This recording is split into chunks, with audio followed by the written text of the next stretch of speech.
Magandang araw po at magandang gabi sa mga nakakapanood sa gabi at sa lahat po ng naabot ng video na ito. Welcome po dito sa AMBO Avoy Mix video. Ngayon po ay pag-uusapan o bibigyan natin ng komento at ng ating reaction itong video nito ni PH Insight. At ito po ay yung tungkol sa pag-acquire ng Pilipinas natin, mga Pilipino, ng submarine, no? At seryoso po ang ating pamahalaan dito na mukhang bibili tayo ng dalawa, no? So, wag na natin patagalin pa. Tingnan natin ito kung gaano kaganda itong video ni PH Insight. Tingnan natin. Manila, the Armed Forces of the Philippines is ramping up its modernization program with ambitious plans to acquire 2 diesel-electric submarines and enhance its overall defense capabilities. This initiative is part of the Armed Forces of the Philippines' long-term strategy to strengthen its military forces amid regional security challenges, particularly in the South China Sea. The Armed Forces of the Philippines Chief General Romeo Brawner Jr. recently reaffirmed the country's commitment to procuring submarines, emphasizing their critical role in safeguarding the Philippines' extensive maritime territory. As an archipelagic nation, the Philippines faces unique security challenges that require advanced naval deterrence capabilities. So, stop muna natin saglit, napansin ko nga, sa atin, dapat mayroon tayo nito, no? Isang umiikot dyan sa West Philippine Sea, sa karagatan dito sa Sulu Sea, at doon sa, hindi lang dapat dalawa, siguro mga 5, no? At kung meron tayo nito na 5, ay talagang masasabi kong the best na ang ating PCG, no? Philippine Coast Guard, no? Pero ito Navy, part ito ng Navy kasi hindi biro ang presyo nito, multi-billion po ang presyo ng submarine, Parang si Chavit Singson pa lang ata merong submarine dito sa atin. At saka yung tinatawag na yellow submarine. Pero yun po ay maliit na klase ng submarine lang po yun. Sige, tingnan po natin ulit. Procurement of submarines is crucial for the defense of our maritime domain. We aim to achieve this under Horizon 3 of the Armed Forces of the Philippines Modernization Program, Brawner stated. The Armed Forces of the Philippines Modernization Program is structured into 3 phases.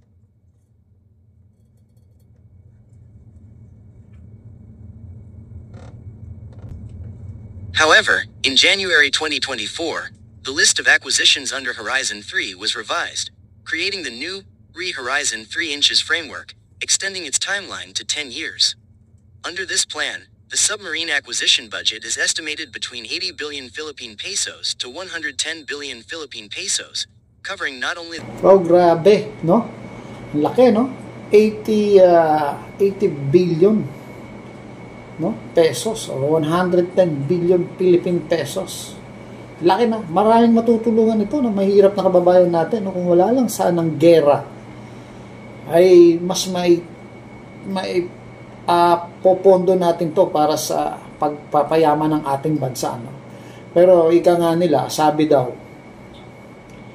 ang isang mayamang bansa dapat malakas yung puwersa nito, yung tanggulang puwersa nito para protektahan yung kanyang yaman. So, kailangan natin tong, kahit gaano kamahal to, kailangan natin to. Marami pa namang gold siguro ang ating PBBM, Sige, gaano naman kaya katagal itong maayos, o kung magpapagawa tayo nyo, baka abutin na tayo ng gera. So, sana madali lang magawa yan. The vessels, but also basing infrastructure and logistical requirements. Due to budgetary constraints, the Armed Forces of the Philippines is exploring both local and foreign financing options to fund the submarine project. France's naval group has been actively engaging with Philippine defense officials, offering its Scorpion-class submarines as a potential choice. The deal also includes submarine basing support, crew training, and a financing scheme to facilitate the acquisition. In addition to submarines, the Philippines has been investing in its missile defense systems. In January 2022, the Department of National Defense, DND, signed a contract with India's BrahMos Aerospace for the acquisition of BrahMos supersonic cruise missiles, worth approximately $375 million. The first batch of these shore-based missiles arrived in April 2024, following successful operator training conducted in India. Further expanding its missile arsenal, the Philippines is... Wait po, bakit missile na yung tinatalakay? Siguro yung BrahMos missile na yun ay ilalagay doon sa submarine sakaling mag-materialize itong submarine na to. Kasi BrahMos missile na yung tinatalakay niya. Expected to finalize a deal with India for the acquisition of the Akash short-range missile system. Reports indicate that this agreement, valued at over $200 million, could be completed within the... Tinalakay niya rin yung tungkol doon sa Akash, no? Meron na tayong video niyan dati, no? Baka ditong video na to, sinasabi niya lang yung mga modernization na balak gawin dito sa Philippine Navy. Fiscal year 2025. The move signals the Philippines' intent to diversify its defense partnerships beyond traditional allies. President Ferdinand Marcos Jr. has taken steps to revitalize the Philippine defense industry. In October 2024, he signed a law that provides tax incentives and government-backed financing to boost local defense manufacturing. The law aims to reduce the Philippines' reliance on foreign military equipment while fostering the development of indigenous defense technology. The Philippines has also upgraded its military ties with South Korea, elevating their relationship to a strategic partnership in October 2024. This partnership includes discussions on acquiring fighter jets, submarines, and advanced missile systems from South Korea. Additionally, South Korea has offered to assist the Philippines in developing its own defense industry. Another key component of the Philippines' defense strategy is its Enhanced Defense Cooperation Agreement, EDCA, with the United States. Signed in 2014, EDCA allows for the rotational presence of U.S. troops and the construction of military facilities within Philippine bases. The agreement continues to play a vital role in strengthening the country's defense posture in the region. The Philippine Navy is also... Alam niyo ba dito sa Pilipinas, meron tayong mga dock ng submarine dito, no? Especially dyan sa Subic, no? Kasi dating control ng American yan. American base yan. So, ready na yung mga dock ng submarine dyan.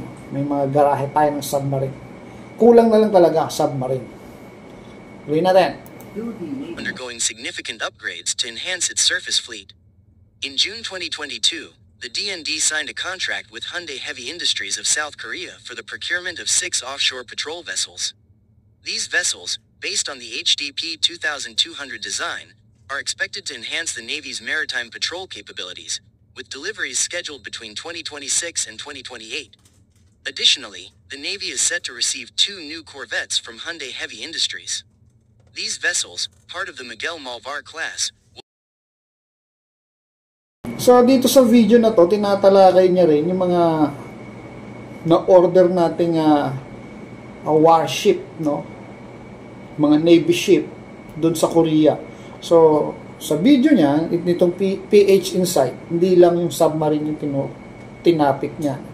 Even yung mga missiles, tinapik niya. Ngayon naman, yung tungkol doon sa mga warship na in-order natin. Sana nag-concentrate na lang siya doon sa submarine. No? So, sige, tuloy na ulit natin. The Navy's literal combat capabilities. The first steel cutting ceremony for these corvettes took place in May 2023, and deliveries are expected by 2026. The armed forces of the Philippines' modernization efforts come amid heightened tensions in the South China Sea.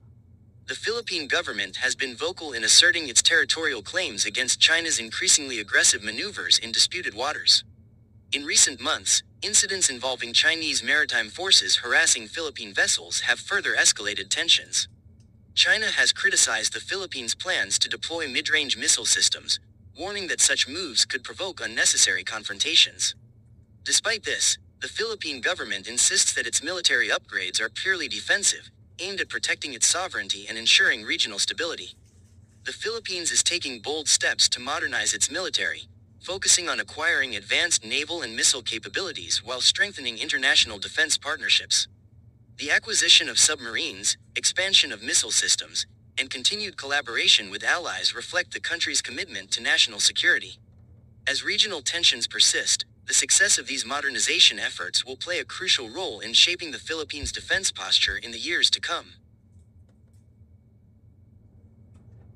So, yung nakikita nating submarine dito, maliliit lang siya, no? So, ganun lang dapat, ano, para mas madaling makamaniobra, mas mabilis kung mas maliit, at mas maganda kung maliit, mas marami tayong mabibili, no? At mas mura, syempre.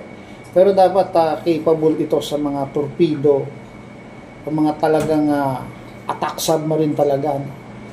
capable sa missiles, torpedo, at sa mga iba pa na mga sonar nito dapat malalakas. Pero para sa akin, gusto ko meron tayo niyan, no?